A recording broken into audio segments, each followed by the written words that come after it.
How was practice today? The mood of the team? Good. I mean, look, we've had some interesting weather patterns. I mean, it's not raining, sun's coming out, field's in good condition, guys are working hard, so it's good training day today. Sao Paulo left practice early. Yeah, he's dealing with some knee issues. He's got a little swelling in there, but he should be fine. How is Reed looking? Reed's looking really close. I will have a discussion with the guys about his participation in training either today or tomorrow in full. Tomorrow or Thursday in full. And if he can complete at least one day of full training and fitness test, I'll put him on the bench. Looking back at the film from the game, what stood out about what happened in the first 20, 25 minutes or so? Oh, I think they outworked us. I mean, we worked today on the tactics of what worked in the first game, what didn't work in the second game. I think those were minor tweaks. I think we have a good game plan, but the teams know each other well. I just think that if you look at the two games, in the first game, we made plays. They didn't. Ferrera's Cup, and then the game down there, they made plays. We didn't. Made one, fortunate back pass. Jordan made that play through his strength and power, but then there was an offside. There was a ball that knew who played to Christian. There was a scramble. There was Obed's run. Raul get his toe on it. We didn't make that second play to get us to 2-2. So you credit them. They made plays. We didn't. You list off the chances there. Raul's PK that could have been. They went to VAR on that. What did you see on that play? How do you read? Well, I saw that Raul got his shirt tucked. Yeah. And in a lot of other games, that's going to get called a penalty. But the explanation was given to me that, he wasn't going to get the ball. The goalkeeper caught the ball, and so that's why they elected not to do that. Now, I would say, well, what if the goalkeeper, went through his hands or something happened, but then maybe he calls a penalty if that does happen. I mean, it's kind of a gray area. I don't know all the rules in the NFL.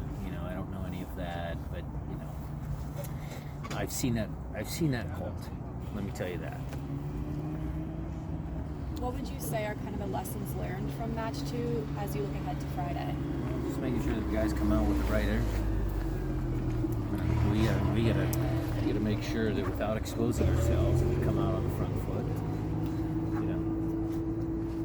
Play the way we want to play, dictate tempo, up tempo, good transition moments.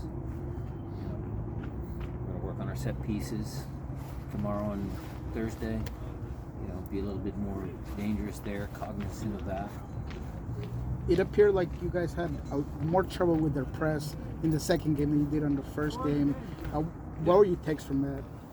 I think you had, Josh was doing a good job the last couple of games of getting forward, but his first job is to kind of command the middle with JP. I think we lost a little bit in the middle of the field there. And again, their front three did a better job in how they pressed, both from a physical perspective and a tactical perspective. So we'll make adjustments to that, and we'll see. It seemed like Jordan and Raul up top didn't quite work as expected or as you wanted it.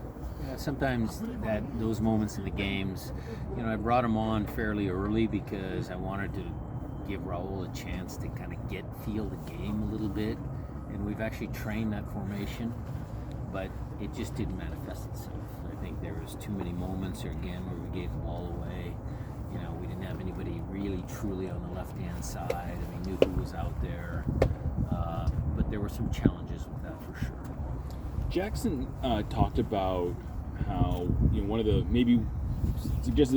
lessons he takes from the turnovers was that just be a little bit more willing to kick it away. But how do you go about balancing your strength, which is sometimes playing through those moments, pressure, yeah. and with not knowing when to take risks? Well, that is the trick. I mean, that's gonna make him go from a really good MLS center back to maybe a really good center back somewhere else. I mean, that's the decision making that he has to learn. I think it's true with all the young players. Look, Josh is super talented. Obed, they're super talented players. They can wiggle out of things. But when is it the right moment just to play simple one touch, connect the pass, and go the other way? You know, that's what those guys need to have, that little bit of, you know, game experience to push them to a higher level. So that's not something they can hone in practice, and you're trying to simulate that. Yeah. I mean, the coaching staff did a drill the other day where, you know, the two pivots couldn't move out of a box, you know, and they got to play in that area of the field, and they limit touches in that area of the field just so that they play faster. I mean, those are the things we do all the time. But the game experience is what really they have to get at. Jackson said that part what he recognized was they were forcing him to his left side. Yep.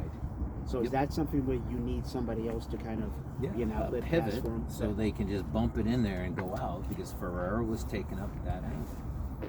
When a player goes from such a good game like Nuhu did to a game where he struggled in the second one, do you take some time this week to talk to him or anything like that? And what goes into that? We already had that conversation. That's done and dusted. Another thing, it seemed like whenever Dallas played in a deeper block, Jordan kind of struggled because there's no space for him to run into, as maybe pivoting in link plays and necessarily his forte. Are you concerned that Dallas is going to come in and play in that deep of a block and make you guys struggle there? Yeah, he can do it. Look, if the wide guys are effective, you know, and Jordan's strength is maybe not link up play, but he certainly can. He's got a big frame. He can pull defenders off. But if Jordan's occupying the two center backs, and your wide play and you're changing the point of attack is good and fast, then he will do what many good forwards do: is stay central, and hopefully he gets good service. And you saw his heading ability in game one. You see his ability to get beyond players when the ball comes on the floor in behind the defense. He has those things in his toolbox. So maybe he doesn't have that here on top of the 18, but he certainly has stuff inside the 18 to be effective. The continuity there was a almost goal where Christian went inside, Alex overlapped, he gave him the pass, and then he had that crossover, and then I think Albert kind of missed it. Is that something that you're looking at in terms of maybe You mean the shot that Albert took from top of the box? Absolutely. Yeah. I mean, Albert scored there, I think against St. Louis, to get us started from that same spot. I thought Albert maybe could have taken a touch because the ball was coming at him pretty fast. But look, Christian and Alex, I've said it enough. I mean, they practice that stuff in their backyard when they were 8 and 10 years old. I mean, they got a good sense of where one guy is, the other guy's going to go here, and vice versa. Do you feel that you needed more people in the box then if you're being successful on the right side? Yeah, Leo Chu has to be in there. Albert has to be a late runner. Josh can be a late runner for sure.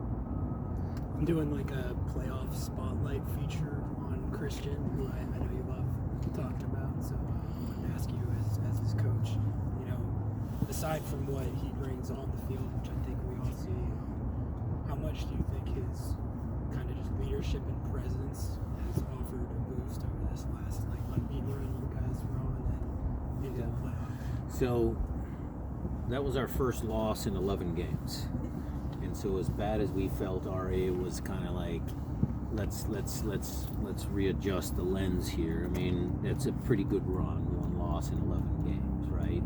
Christian certainly has, you know, come back and helped us in those games. We're still a team sport, but he provides leadership, maybe not as like a vocal leader like Steph or maybe Nico, Roman in his prime, or Ozzy in his prime, but he provides the leadership on the field. He doesn't take plays off. He goes every single play, different areas of the field. It was covering for his brother. I don't know if you noticed that when Alex is, 1v1 out there, Christian always gets back to help. I mean, he does all the little things, that make a team better. And I think that's his leadership.